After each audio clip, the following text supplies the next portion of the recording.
Info August 26th. It reads here that it shall be done. Floyd Mayweather v. Conor McGregor, T-Mobile Arena. Holy piss, dude. We were reluctant to give this a lot of play, at least on our podcast for a while, but over the last several weeks, as it inched closer to fruition, we've been talking about it more and more, and I'm not sure what you're doing on August 26th, but I know somehow, some way, you'll be sitting down somewhere and you'll be watching Floyd and Conor.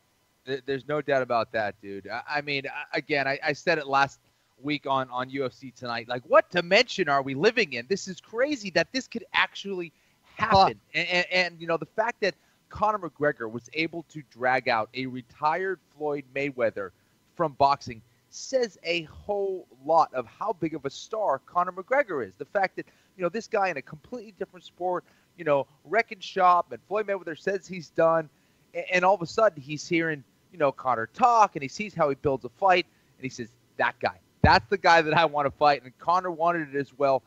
And you know, the crazy thing about this fight is, yes, it's a completely different sport, but I'm telling you, Conor McGregor 100% believes he's going to win that fight. He thinks he's going to knock out Floyd. No doubt about it. Now, you were one of the first to really look at this from a Conor McGregor standpoint, and we're going to get to the fight and how competitive it will or won't be. And even as I ask the question, Kenny, about how competitive the fight will be, I can hear some people turning the podcast off. But in terms of this through a Conor McGregor lens, and I'm glad that this was your first thought, instead of my first thought being, man, am I going to be able to get Conor McGregor in some scenario at like plus 1,200? Instead, you're thinking, good for Conor, right? A guy who in 2013, in front of your eyes in Sweden, I believe it was, made his UFC debut, and here he is 4 years later, the $100 million man. And I think he not only deserves a credit for what he was able to accomplish inside the octagon in taking on all comers and beating Chad Mendes, his supposed Achilles heel with a torn ACL, by the way, everything he did, knocking out Jose Aldo in 13 seconds, backing up all the trash, selling pay-per-views like nobody in UFC history. Everything he's done inside the octagon, outside the octagon, has put him, as you said, on Floyd Mayweather's radar. And the number one reason Floyd is doing this fight, obviously, is because of money. And he couldn't have done it without Conor. Just absolutely remarkable what McGregor has been able to do here in a relatively short amount of time. It's unbelievable. It really is. I don't think we'll see anyone else like Conor McGregor ever again. You know, and it's almost irrelevant, okay? It's almost irrelevant. How is Conor going to do against him? Listen, it's boxing. Floyd should win. Floyd should wipe him out of the water. He's one of the best boxers of all time. And that's why I said this is already a win for Conor to even put himself in this situation, to even put himself just to be able to negotiate this fight is remarkable. And the fact that he's here, this fight is signed, it's going to happen. Two of the best in their respective sports going at it in a boxing ring. Is just mind-blowing. And you know what? Just Conor, you know, every time you watch him fight, he brings it. He's going to go out there and look for a knockout. I don't think he's going to get it here against Floyd, but you know he's going to move forward and going to try to find Floyd's chin, and that's what makes it exciting. That's why a lot of people saying, well, I already know what's going to happen. I don't need to see that fight. No, you actually will see that fight. I guarantee you, and the build-up to this fight is going to be unlike any other. A lot of people have taken strong stances, Kenny, on both sides of this. As far as the extremes are concerned, Max Kellerman from ESPN's First Take saying that Conor McGregor would not land a single punch. And then on the other side, you have friend of the program, Brendan Schaub, saying he'll bet $100,000 that Conor McGregor wins at least one round. So a lot of people are convicted one way or the other. As far as the betting line is concerned, right now Floyd Mayweather's the minus 800 favorite. Conor McGregor is at plus 516. I have really said if I'm going to bet on Conor McGregor, the magic number for me is like plus 800, plus 900. So I'm not seeing the value right now on Conor in that plus 500 area. What I find interesting, though, Kenny, 80% of the bets taken right now by Las Vegas have been McGregor bets, but 80% of the money has been on Floyd Mayweather. So no surprise, you have big sharks placing, you know, $40,000 and $50,000 bets on Floyd Mayweather in that minus 700, minus 800 range. And then you have a lot of small bets in volume of people, square types with all due respect, who are betting on Conor McGregor right now. So I've been texting you like nonstop. I wanted to know what % chance you think Conor McGregor has in this fight. And I know TJ DeSantis has done a lot of radio on this last week leading up to this, everybody has an opinion. The one opinion I've been most dismissive of is those who think Conor McGregor, Kenny, has a 0% chance to win. Because even if you think it is small, and I've maybe said he's got a 7 or 8% chance to win this fight, at least on paper, against Floyd Mayweather, to say he has a 0% chance is, in my mind, the only thing that's really not fair. I think even if you don't want to say that anything can happen in a combat sports setting, I still think based upon Conor's mental game and everything he's accomplished as a striker, you got to give him at least a 1% chance in 100 times to beat Floyd Mayweather. Yeah, I know. And I agree with that. I think you can't, when you get a guy who's a terrific fighter like Conor McGregor, and yes, it's a completely different sport, you can't say he's got a 0% chance. The guy, he knows how to read people very well. He knows how to get inside people's head very well. And the guy can punch. I mean, the guy can punch flat out. So anytime you get that kind of power, I think you got to have about a 10% chance. You know what I mean? And Conor, again, it wasn't enough for him to just make this fight. I truly believe he thinks he can win this fight. I think he thinks he can catch Floyd at some point during this fight.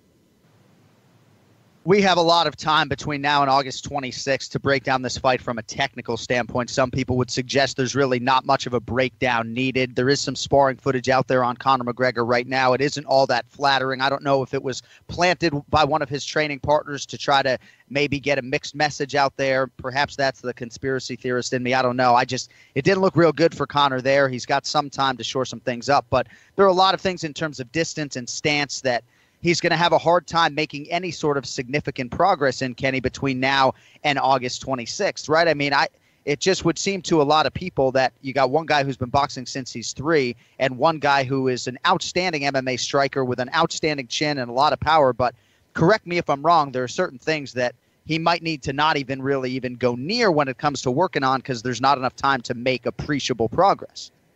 Yeah, I think so. You know, I think going against someone like Floyd, I mean, just defensively, he's someone who's he's an absolute master. He knows every single angle. He knows how to counter-strike in tight. He can counter-strike from the outside.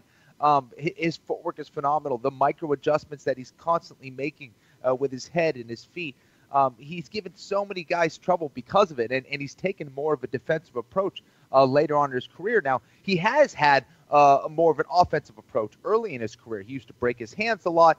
I'm curious to see what kind of approach is he going to take against Conor. Is he thinking, do I want to protect this undefeated record? Do I want to go to 50-0?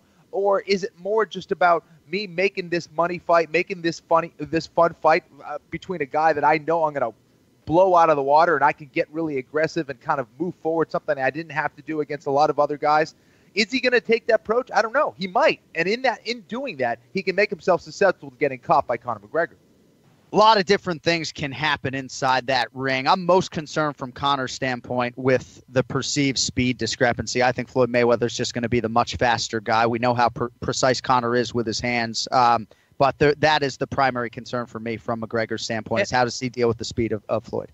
And John, just to go back to your other point, I mean, that the sparring footage that was released, I think it was Chris Van Herdeen. Is that what? I think so. And there was some footage of Conor kind of putting the hurt on him as well. And I know Chris claims, he was obviously out of boxing shape and all this stuff. But originally the footage came out that Conor was kind of kicking his ass originally. And now he, released another video saying, Conor didn't land on me, blah, blah, blah. Whatever it was, I think Conor can do well against pro boxers. Can he do well against Floyd Mayweather? That's another guy. So I pushed out a couple tweets and got absolutely hammered. And I'm not making any sort of case for Conor McGregor because the UFC cuts my paycheck, right? I can assure you I'm not selling any pay-per-views here, right? I've never sold a pay-per-view in my life. I mean, maybe with the 209 tattoo, Kenny, I sold like 25 or 30 pay-per-views way back in the day, but I doubt it, okay? So I'm not being paid by the UFC to take a pro-UFC stance. I have actually covered more Floyd Mayweather fights in my career as a journalist than I have been in the building for Conor McGregor fights, so I do come at this from a couple of different sides. But here was the tweet I pushed out that I got most hammered to, and we're going to talk to Kevin Iole here in a couple minutes. So I wrote, on record as a longtime Mayweather supporter, just saying if I'm trying to get to 50-0, McGregor would not be the guy I'd want to fight. So And again, I probably lost 20 followers within 30 seconds. All right. But just hear me out on this. And maybe it sounds a little crazy in 140 characters. But the primary reason for Floyd taking this fight with Conor is because Conor represents far and away the biggest money fight for Floyd at present. So I'm not saying that if I'm trying to get to 50-0, then and that's my primary goal, that I would want to fight Triple G. I mean, you stay as far away from that guy as humanly possible. I'm not even saying that I would want to fight a previously outmatched Canelo Alvarez if I'm trying to get to 50-0. I want the easiest fight possible. And I just think there are a lot of unknowns and variables when it comes to fighting any MMA fighter, never mind someone like Conor McGregor. Yeah, I mean, listen, I think that it's an interesting matchup. It's one that could pose some problems, especially early on, perhaps, because of the fact that it's a completely different rhythm that boxers are used to. Boxers are used to boxing boxers. Wow. Well, it's amazing analysis there, Kenny. But it's just the truth. You know, you get a guy who moves a little bit different, like a Conor McGregor. And Conor really moves unlike anybody else that we've seen in mixed martial arts, really. You know, you see guys kind of trying to copy that same rhythm and style. But unless you're really used to it, and then you get a guy who's talking shit to you while the fight is going on, you know, I don't know if that's something that Floyd's necessarily used to. Now, if it's hands on hands, if it's just boxing, the only thing you could throw are your hands. I mean, again, Floyd's going to have a chance. Again, Floyd's going to be able to smash anybody within 10 or 15, maybe 20 pounds of his weight. It doesn't matter. He's just that good. Now, you know, Conor is going to be significantly bigger. Conor's going to cut down to 154, and he'll probably be back up to about 171. Floyd will not. Floyd will be barely making that 154 mark.